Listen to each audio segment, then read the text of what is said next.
ఈ 2 ఎకరాల 17 సెంట్లకు సంబంధించి వీటి విలువ ఎంత అని చెప్పి నేను ఇక్కడ అడిగా. ఎంతక్క ఇక్కడ దీని విలువ? దాదాపుగా ఈ 2 ఎకరాల 17 సెంట్లు కరెంటు మార్కెట్ విలువ దాదాపుగా 150 కోట్లు. ఎవరిచ్చాడ్రా మినిస్ట్రీ ఆడికి?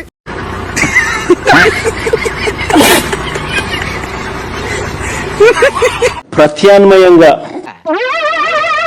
ఏంటి బాబన్న ఇంకోసారి ప్రత్యామ్నాయంగా నీ బొందరా నీ బొంద. మీరు సీఎం కుర్చీలోంచి దిగిపోండి. ఎందుకు? జగనన్నని కూర్చోబెట్టండి.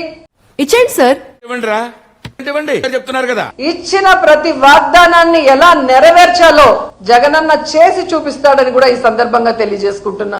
రే ఎవరికైనా చూపించండి రా, వదిలేయకండి రా బాబు, అలాగా కూర్చోబెట్టి చెప్పండి రా. ఇవ్వాలన్న మనసు మీకు లేదు. పిచ్చోళ్ళ గురించి వెంటనే కానీ లైవ్ లో ఇదే చూడటం. ఈసారి జగన్ 2-0లో మాత్రం ప్రజలు ఈ పక్క తంతే డిపాజిట్లు కూడా రాని పరిస్థితులకి ఆ పక్క పడతాడు అనేది మాత్రం ఖచ్చితంగా చెప్తాను. వీడెవడండి బాబు? ఆయన నాన్నే అదమని చెప్పేసుకుంటున్నాడు. ఆయన గురించి ఆయన తెలిసినంత మనకు తెలియదు కదండి. ఈ టైంలో మొన్న జరిగినటువంటి ఎలక్షన్ లో మన జగన్ గారు ఓడిపోలేదు. అవునా? నిజమా? గెలిచారు. నిజానికి 104 సీట్లతో ఆ రోజు జగన్మోహన్ రెడ్డి గారు గెలిస్తే ఫస్ట్ స్టేజ్ ఆఫ్ హెల్యూసినేషన్. ఎవరికి సార్? నాకే. కానీ 11 సీట్లతో మనం ఓడిపోయినట్టు డిక్లరేషన్ ఇచ్చారు. అయ్యో సానుభూతి వద్దురా.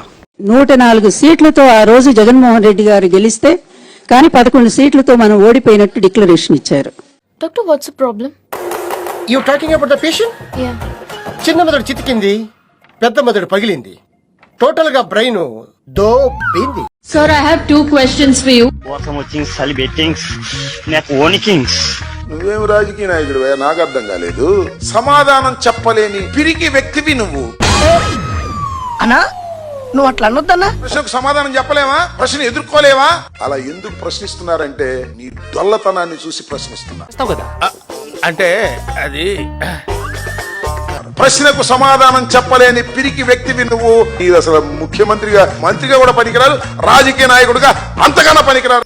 ఓరి బాబు మోసాయో కుత్తే, నా బతుకుని బుగ్గి పాలు చేసావు కదా రాని అయ్యా.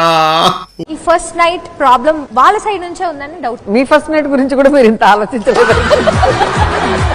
గారు. మీరు చెప్పండి, అసలు మీకు ఇంట్రెస్ట్ ఉందా? ఫస్ట్ నైట్ల గురించి ఒక టీవీ షోలో కూర్చొని మనం మాజీ మంత్రిగా పనిచేసినాం, మనం ప్రజాప్రతినిధిగా ఉన్నాం అని చెప్పేటువంటి ఒక షోయే కూడా లేకుండా ఎటువంటి భాష మాట్లాడుతా ఆర్కే రోజా. తెలియక అడుగుతున్నాను, ఇదో బతుక చెప్పండి. ఏమే మాట్లాడుతుంది? మహిళలు వేసుకునేటువంటి బట్టల గురించి, సాంప్రదాయాల గురించి, హిందువుల గురించి ఏమో మాట్లాడుతుందా ఈరోజు? 4 గోడల మధ్య జరిగేటువంటి దాన్ని నువ్వు బయటికి తీసుకోవచ్చి మాట్లాడటమేంది? నీ బతుకంతా రోడ్ల పాలు అయిపోయింది, అందరి బతుకులు కూడా రోడ్ల మీదకి తీసుకురావాలని చెప్పి ఎందుకు ఇటువంటి వ్యాఖ్యలు చేస్తున్నావు?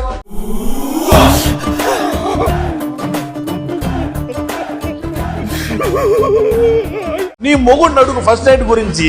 నువ్వు పబ్లిక్ లేకొచ్చి ఫస్ట్ నైట్ల గురించి అడిగితే సమాజానికి ఏమేమి ఉద్ధరించినావు, సమాజానికి ఏం మెసేజ్ ఇచ్చినావు నువ్వు? తిట్టదని చెప్పరా? నాకు ఒకసారి చనిపోయి హరికృష్ణ గారు చెప్పాడు, వాళ్ళ మేనమామే నాకు బాగా అప్పుడప్పుడు కలుస్తుండేవాడు. మా లోకేష్ చిన్నప్పుడు అన్నప్రసాదం రోజున అన్ని వరుసనే పెడతారు, కత్తి, పెన్ను, క్యాష్, వ్యవసాయ పనిముట్లు ఏది పట్టుకుంటాడు. మా లోకేష్ మా మేన డైరెక్ట్ వెళ్ళి క్యాష్ పట్టుకున్నాడండి. అందువల్ల మా లోకేష్ ఈజ్ లవింగ్ క్యాష్. మరి లోకేష్ గారు క్యాష్ పట్టుకున్నాడు చిన్నప్పుడు అని చెప్పి చెప్తున్నాడు కదా. ఈడేం పని చేసేవాడు, ఈడి కథ ఏందనేది కూడా మనకు చెప్తారు కదా, ఎవరో చెప్పుకుంటా ఉంటారు కదా. అవును. మరి ఈడి చరిత్ర, ఈడి బతికేందంటే ఆ కార్యక్రమం చేసేటప్పుడు ఆడవాళ్ళ కాడికి పోయి, అమ్మలక్కల కాడికి పోయి ఇంకేం చేయరా, ఇంతేనా, ఇంకేం చేయరా, అంతేనా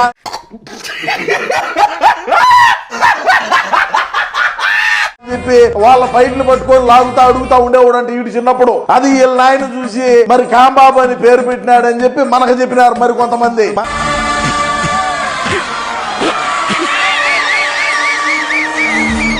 అదే విధంగా ఆ పేరుతో బయటకు వస్తే బాగుండదు, మొహాన్ని వచ్చారు ఎందుకని చెప్పి రాంబాబుగా పేరు మార్చుకున్నాడంట. నీ ఫ్లాష్ బ్యాక్ తెలియ ఎంతో గొప్పడు అనుకున్నాం. తెలిసాక ఫ్యాన్స్ అయిపోయాం. మేము కూడా నీతో పాటు వచ్చేస్తాం. ఇట్లాంటి మాటలు దేనికి ఈ విధమైనటువంటి వ్యాఖ్యలు చేసే కొంపల మీద ఎందుకు రాళ్ళేరంగా? ఇప్పుడు చనిపోయినటువంటి హరికృష్ణ గారు ఈ బోగాడికి చెప్పినాడంట. నవ్వు ఆపుకుంటున్నావు కదరా.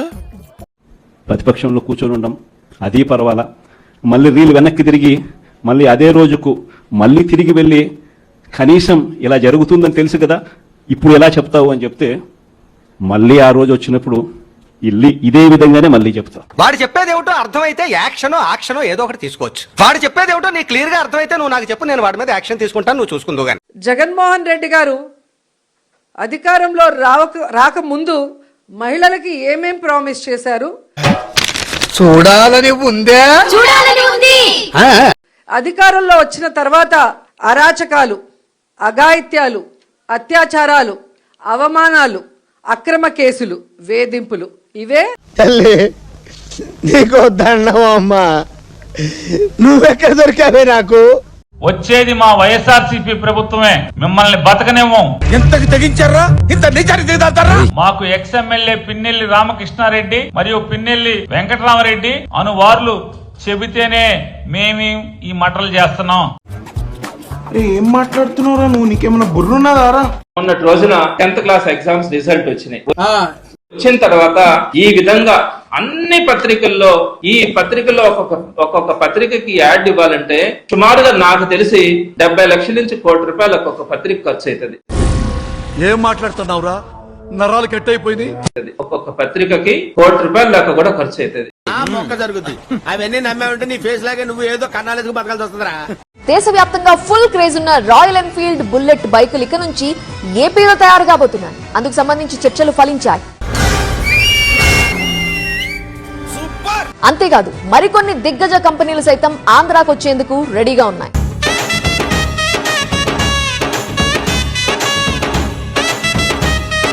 తిరుపతి జిల్లా సచివాడలో రాయల్ ఎన్ఫీల్డ్ పెట్టుబడులు పెట్టేందుకు రెడీ అయింది. 2500 కోట్ల రూపాయల పెట్టుబడులను రాయల్ ఎన్ఫీల్డ్ పెట్టబోతోంది. చేపలు రొయ్యలకు సంబంధించిన షాప్స్ కూడా వస్తాయి అని చెప్పి బహుశా ఎవరాన్ని కూడా ఊహించింది. సర్వనాశనం చేసావు ఇద్దరి పెదవా. 2023-24 అంటే మా ప్రభుత్వ హయాంలో 36,000 రూపాయలకు కేజీ టొబాకో కేజీ రాట్లేదే. కేజీ వర్జీనియా టొబాకో అప్పుడు పోయింది. కిలో 36,000 కొంటున్నాం అని చెప్పన్నావు. పొగాకు రేటు వాళ్ళు అడిగింది, గంజాయి రేటు కాదు.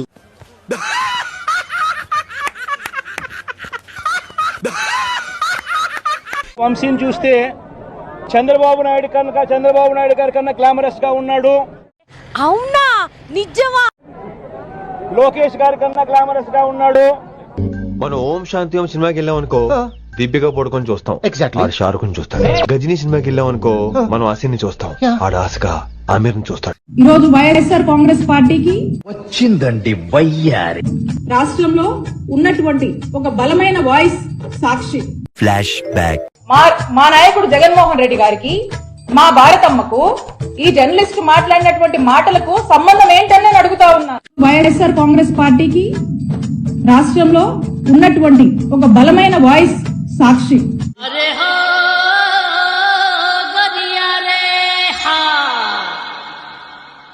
జగన్మోహన్ రెడ్డి గారు వస్తుంటే పిలవకపోయినా జనం వస్తారు. అటు చూడు బే. హే హరి రామ్ కృష్ణ జగన్నాథ ప్రేమానంది ये क्या हुआ?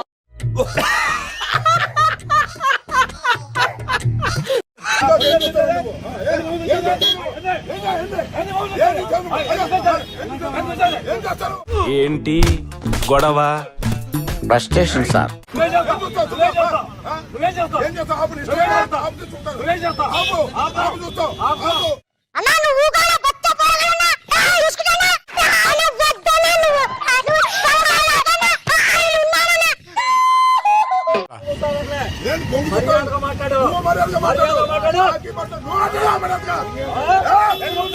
ఒరే నీ హైట్ కి నువ్వు మాట్లాడే మాటలకి ఏమైనా సంబంధం ఉందా? హైట్ కి దీనికి సంబంధం ఉంటాయి.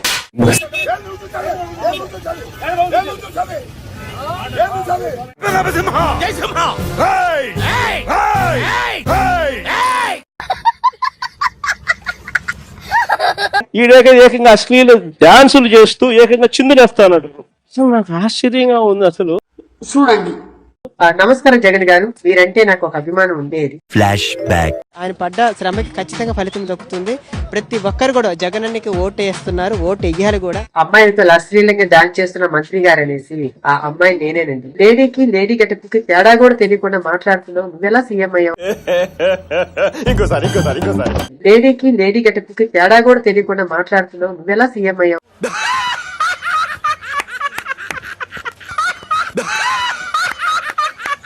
భోగాపురం ఎయిర్పోర్ట్ గురించి సిగ్గు లేకుండా సెంట్రల్ మినిస్టర్ రామ్మోహన్ రావు గారు, అచ్చెన్నాయుడు వీళ్ళందరూ కూడా చంద్రబాబు నాయుడు కృషి చేశాడంట. ఏం కృషి చేశాడు నాయన? అటు చూడు. భోగాపురం ఎయిర్పోర్ట్ ఎలా పూర్తయింది? చంద్రబాబు ఆలోచనతో పట్ట శ్రమతో కదా వచ్చింది. 18 మాసాల్లో భూసేకరణ పూర్తి చేసి నిర్మాణం పూర్తి చేసి జగన్మోహన్ రెడ్డి గారు ఎంతసేపు ఎవరు చేసిన పనైనా మన ఖాతాలో వేసుకోవాలి. మేమే చేసామని చెప్పని డబ్బాలు కొట్టుకుని ఎవడో కష్టార్థితాన్ని కూడా ఈ జోబులో వేసుకోవాలనేటువంటి తప్పుడు ఆలోచన.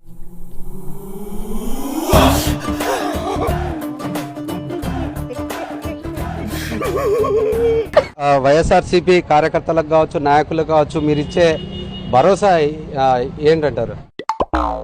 చెప్పు.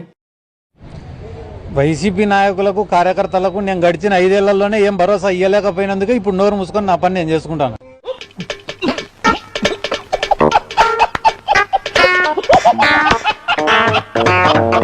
నేనెవరో గుర్తుందా?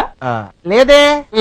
మరి ఈయన ఇప్పుడు చూడు, పురావస్తు పరిశోధన శాఖ వాళ్ళ తవ్వకాల్లో బయటపడ్డ అవిటి శిల్పంలో ఎలా నుంచున్నాడు. ఏం మళ్ళీ జగన్మోహన్ రెడ్డి మళ్ళీ నేను వస్తాను ఒక్కొక్కరు అంతు తేలుస్తాను అంటున్నాడు కదా. జగన్మోహన్ రెడ్డి అనేవాడు ఇక అసలు మాట వినిపెట్టడానికే లేదు. ఇక అసలు రాడు, జగన్ ఎవరు నమ్మరాడిని.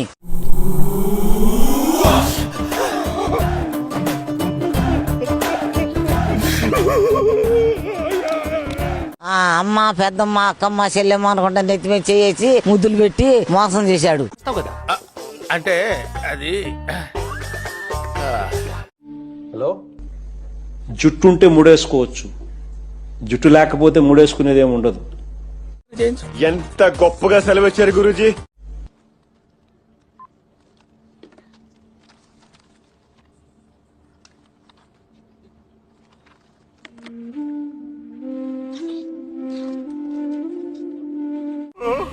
ఊరుకో ఎద్దులో ఉన్న ఏడిస్తే దరిద్రంగా ఉంటుంది.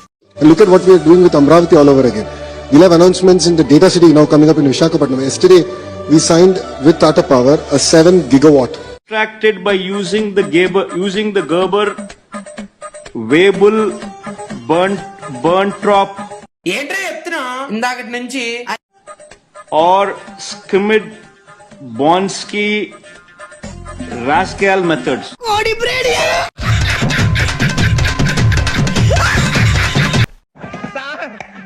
ఏం చేయడం లాట్ సార్, ఇంకా మేము వెళ్ళి రైట్స్ తీసుకుంటాం సార్. ఈ వీడియో నచ్చితే మీకు ఏం చేయాలో తెలుసు కదా. Like, share and subscribe.